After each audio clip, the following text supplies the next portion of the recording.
I'm about to show you why there's a whole lot more to Bigfoot than a simple undiscovered ape. I never thought I'd say this, but I've reached the reluctant conclusion that the paranormal side of Sasquatch can't be ignored, and there's definitely something to it. What the heck was that? Did you see that? Sam's been checking it out. What the heck is it? There's something taken off right there. Did you see that? Yeah. But the craziest part, for me at least, my own encounter back in September 2024, the one where I recorded a deep growl echoing through the forest at night. Well, it turns out it might not just have been sound that I filmed that night. See, a year later, while scrubbing through that same footage frame by frame, I caught something on video that I totally missed in person. A brief flash of reddish light, and it was coming from the exact direction that the sound had come from. It was so fast that you'd totally miss it, unless you were looking for it. And I definitely was not. That flash shouldn't have been there. No headlights, no camera glitch, no light source that I could see of any kind. And yet, there the flash was, plain as day in the footage. And when I lined it up with the audio waveforms of the growl I captured that night, the sound and the light hit the exact same frames.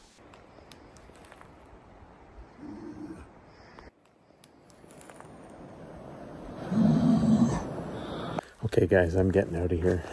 Now, I'm not saying that Bigfoot shot a laser beam or teleported out of the woods, but I am saying that something happened, and I, for one, can't explain it.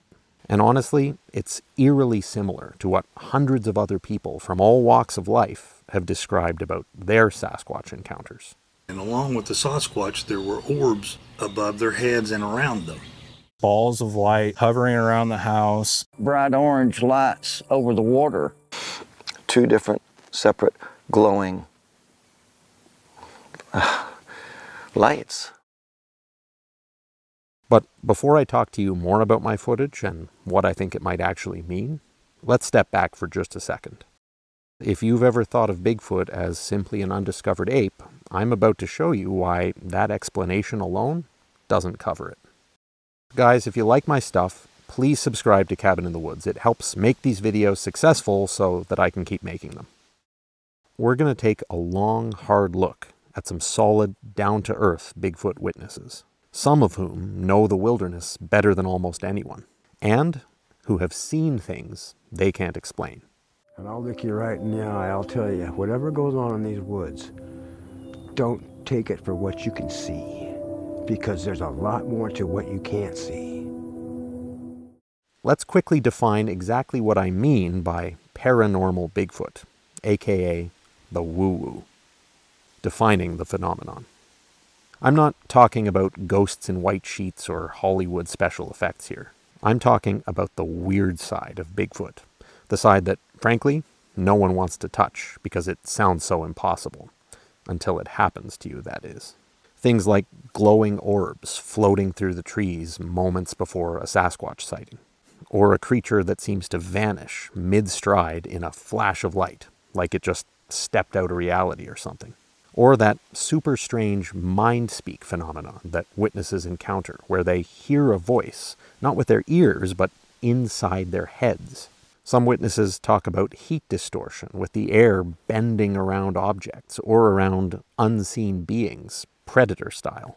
Others say electronics suddenly malfunction, batteries instantly drain, or most frighteningly, they feel a vibration in their chests just before something appears. Now, let me be clear. If it were just one or two nutcase people saying this sort of thing, I'd shrug it off. And honestly, I've shrugged it off for a long time. But the uncomfortable truth, it's not just one or two people. We'd see these white lights out there and we just had no idea what they were. I've seen orbs in the woods, little yellow lights that just bounce around together. This is interesting.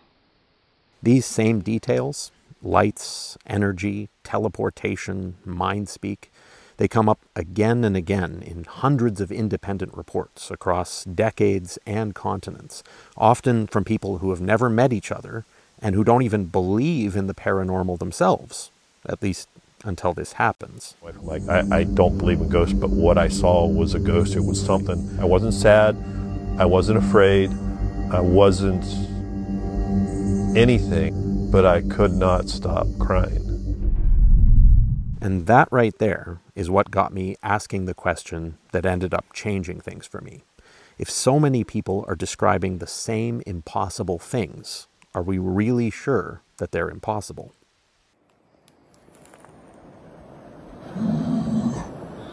Okay guys, I'm getting out of here. My Vancouver Island encounter. So back to the weird phenomenon I got on video. Back in September 2024, my wife and daughter and I were vacationing on Vancouver Island, British Columbia, on Canada's west coast. It was honestly just supposed to be a fun family trip. Beaches, hiking, just unplugging for a bit. I won't go into all the details here. I've done that in other videos, but basically things started getting weird for me when a pebble was thrown with incredible velocity at my daughter while we were on this remote forested beach from a cliff-top patch of woods where no person could have been. That same night, I took a walk alone in those same woods. I know, probably not my best idea, but curiosity has always been a bad habit of mine. We'd actually even been warned about these particular woods. The locals told us, if you take a walk in there, keep your wits about you. So of course, I took a walk in there. Naturally, I was very curious about that cryptic warning we'd gotten, so I brought my iPhone with me and I was filming randomly as I walked with the phone flashlight turned on. And that's when I heard it. This deep, low grunt. And it was close too, maybe 50 yards away. Too close, it felt like.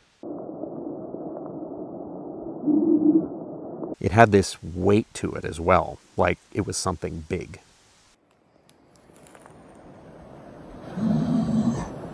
My first thought, predictably enough, was a bear. But honestly, it didn't really sound like a bear. I've heard bears before. We have a lot of them around here where I live. And yeah, this didn't sound like that. Okay guys, I'm getting out of here. I feel silly losing my nerve so quickly, but I heard a grunt, a deep, loud grunt in the forest over there a couple minutes ago. I remember standing there for a few seconds. My heart was pounding. I was starting to feel sweat bead on my forehead, even though it was a cool evening. Just waiting for something to happen, looking into the thick, dark woods with my feeble little phone flashlight, trying to see any sign of movement at all in the direction this grunt or growl had come from. But I couldn't see anything. Later, I would eventually go on to see a Bigfoot in that same area of woods in the light of day the next day. But again, that's a different story. I've told it many times in other videos. This time, I want to focus on what I noticed in the footage from that night that I heard and filmed the grunting noise. So like I said at the beginning of the video, I was scrubbing through this clip, doing some research for another video, as a matter of fact, and this was pretty recently. And that's when I noticed this flash of reddish light, kind of circular and faint, but definitely noticeable. And weirdly, it came from the same direction that the grunt seemed like it came from. As I mentioned at the time, while all this was happening back on Vancouver Island, I didn't even notice the flash. I think I was actually looking down at that particular instant at my shoes or something. I was trying not to trip on all the foliage and roots and rocks around on the forest floor. But the camera caught what my eyes didn't. But there had to be a logical explanation, right? That's what I thought. And the first one that popped into my head was, it's just a lens flare. But here's the thing. I'm actually a professional videographer. It's literally my day job. And I've shot many videos before on the very iPhone 15 Pro Max that I was using that night. Believe it or not, I use my iPhone for a lot of professional shoots. The cameras on modern phones are just that good now, but that's kind of a side issue. The point is, I know what lens flares look like, and this wasn't one. What it was is a light source somewhere out there in the trees. Could it maybe have been a trail cam with its infrared light activating at the very moment I heard the sound? Possibly, but there's nothing at all in this particular patch of woods, at least on that side of the road. No cabins, no camps, no hunting lodges, no logging roads. It's just trees.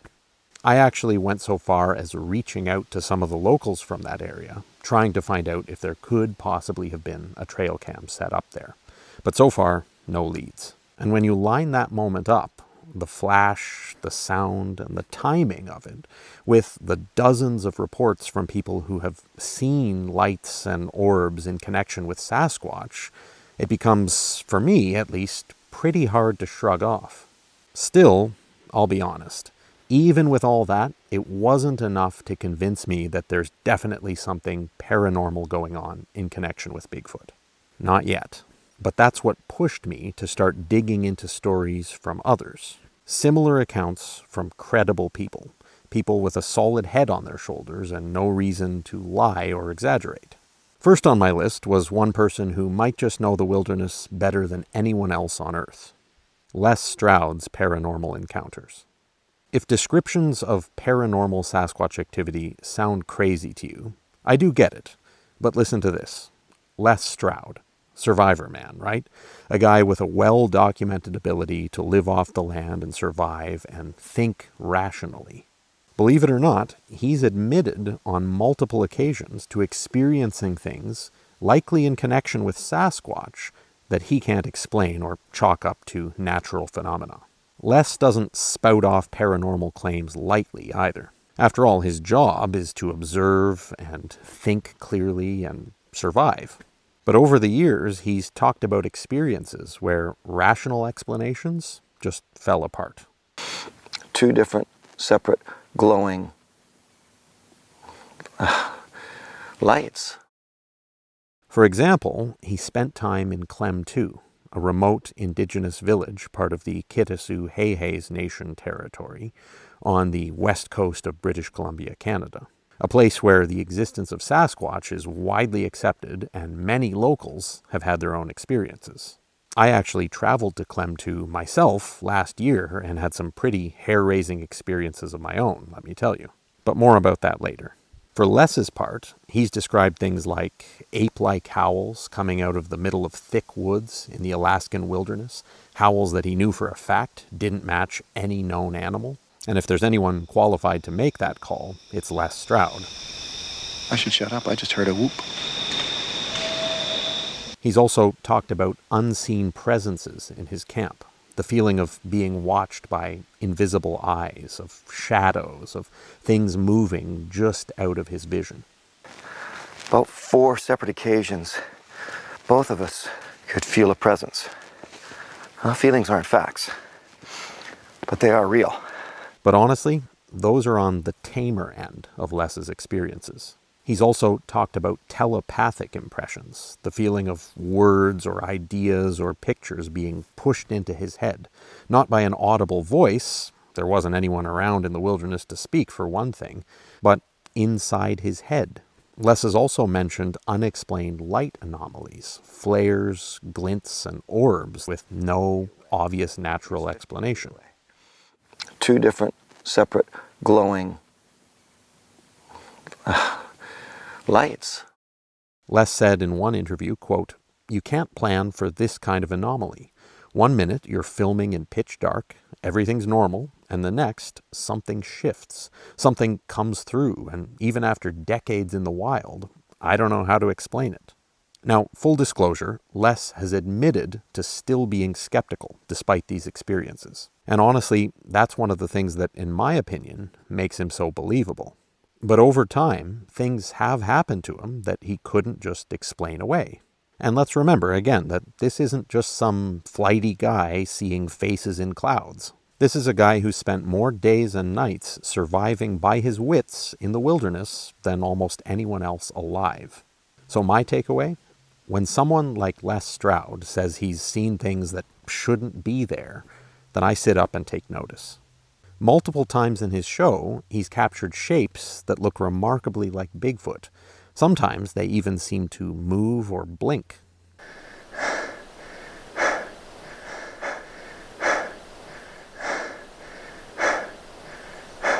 But Les isn't the only one who claims to have experienced shockingly bizarre Bigfoot encounters. A Flash of Beauty channel. There's this YouTube channel called A Flash of Beauty, Bigfoot Revealed. And if you watch my stuff and you're into the Bigfoot phenomenon in general, chances are you're familiar with this channel or have at least given it a passing glance. Honestly, it's one of the most grounded looks that I've ever seen at the woo-woo part of the Sasquatch phenomenon. No hype, no jump scares, just real people sitting down and sharing the very bizarre Bigfoot-related things that have happened to them. This one was the scariest bitch I've ever seen.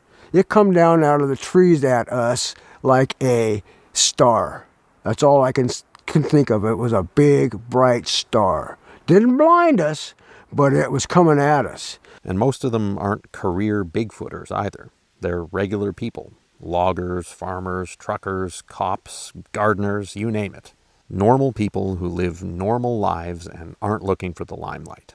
And you can see it in their eyes, the anxiety, the realness of the experiences they're describing. And I looked at him and I said, "Are you afraid?" And he grabbed me and he said, "Yes." Two men who had been driving together described seeing this tall, upright, dark ape-like figure crossing the road, and then watching while it suddenly shrank and changed color and transformed and then turned into light somehow. There was this tall, bright orange. It was so hard to tell if this creature was made of fur, if it was emanating its own type of light source. Bright orange, an unnatural orange, an orange where the sun would hit it, but it was still brighter than any other object around in the area. And shortly after that, they said it teleported. It almost kept extending its body, and then the rest of it followed with it.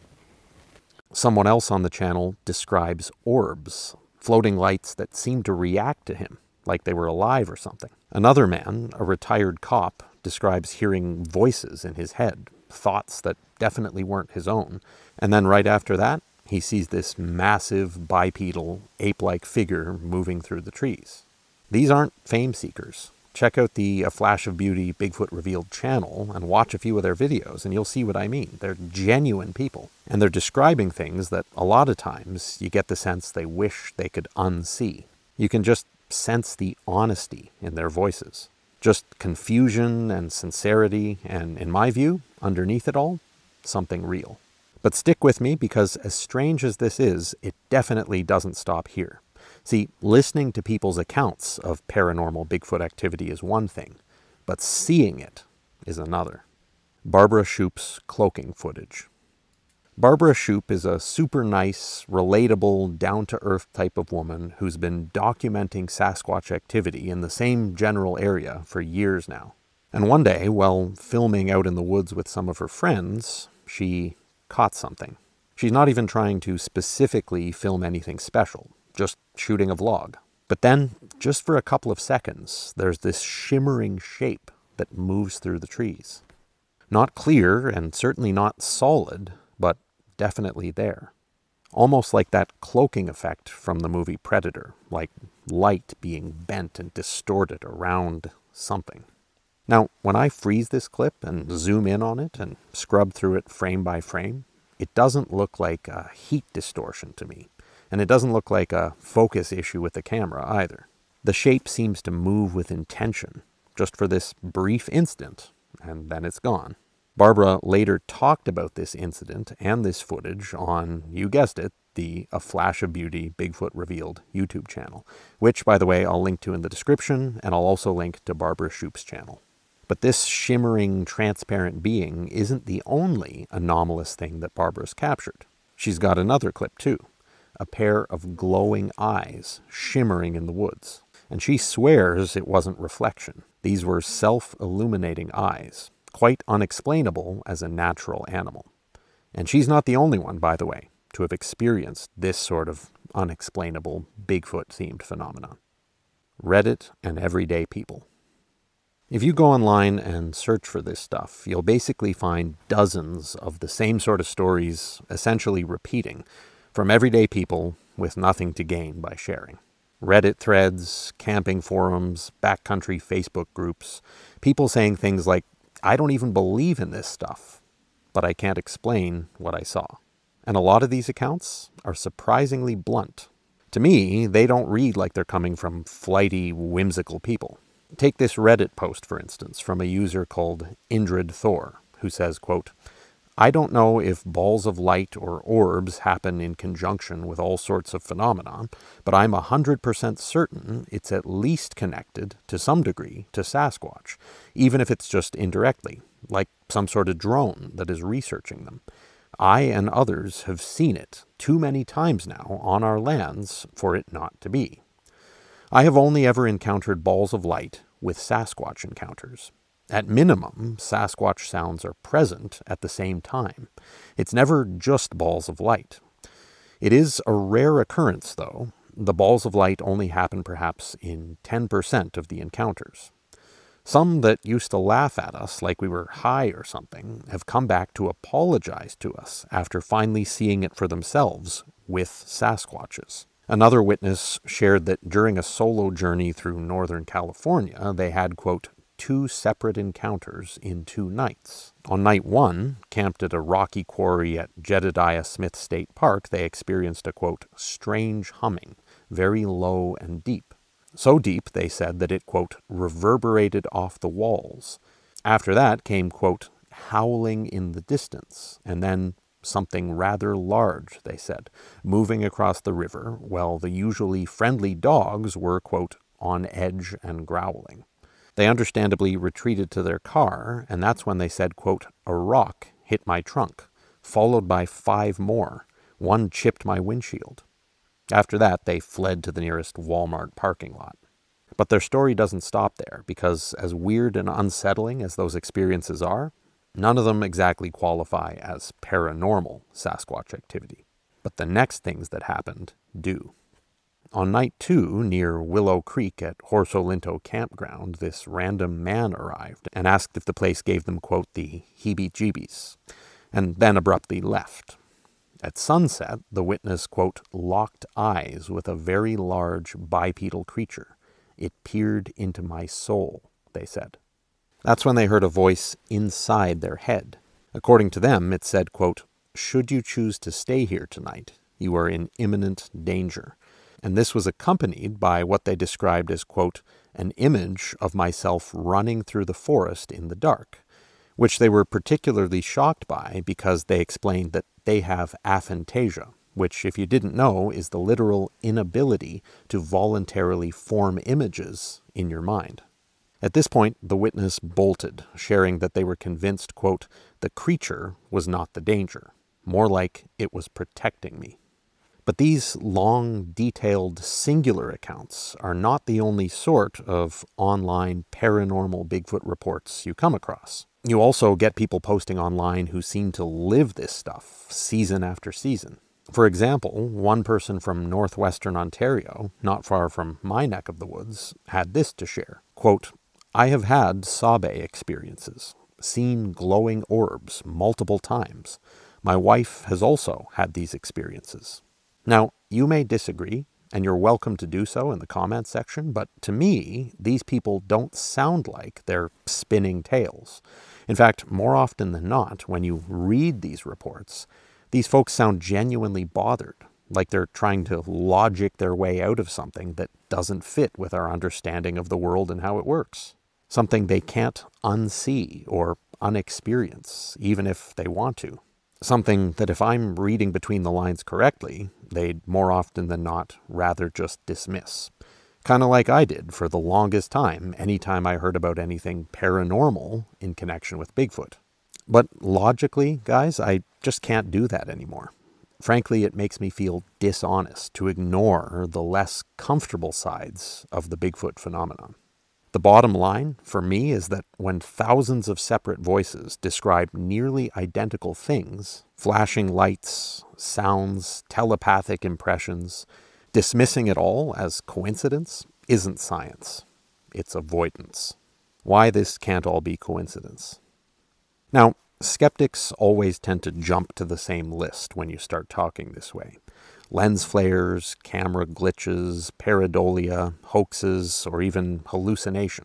And for the record, I don't think that offering those explanations is a bad thing necessarily. After all, Occam's razor says that the simplest, non-supernatural explanation is likely the most plausible.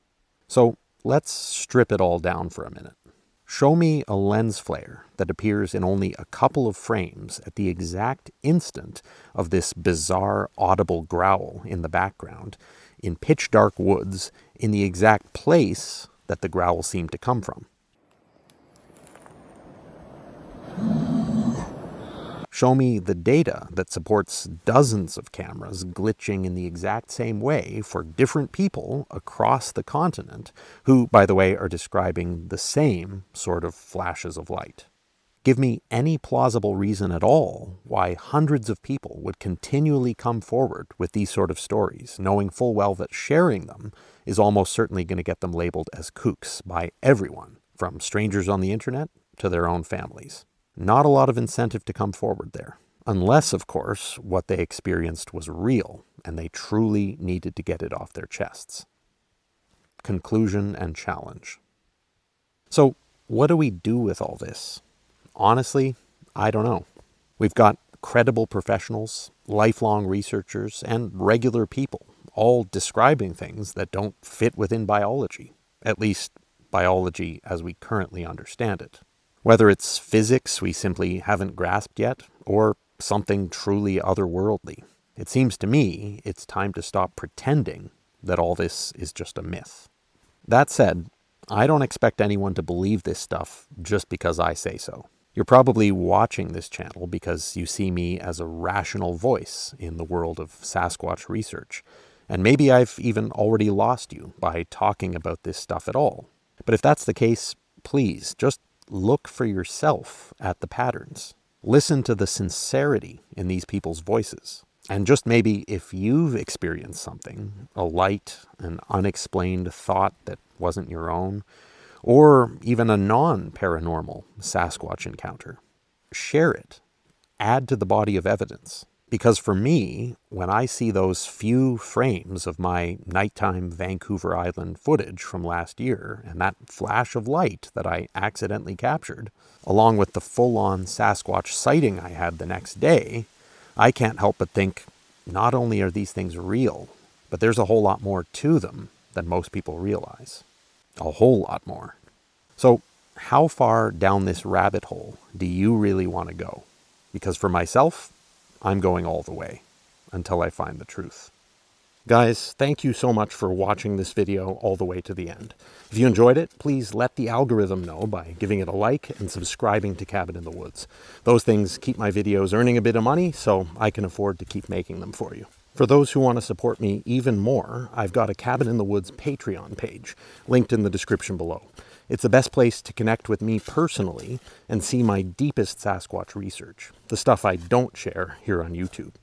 Guys, thank you again so much for watching, and I will see all of you in the next video.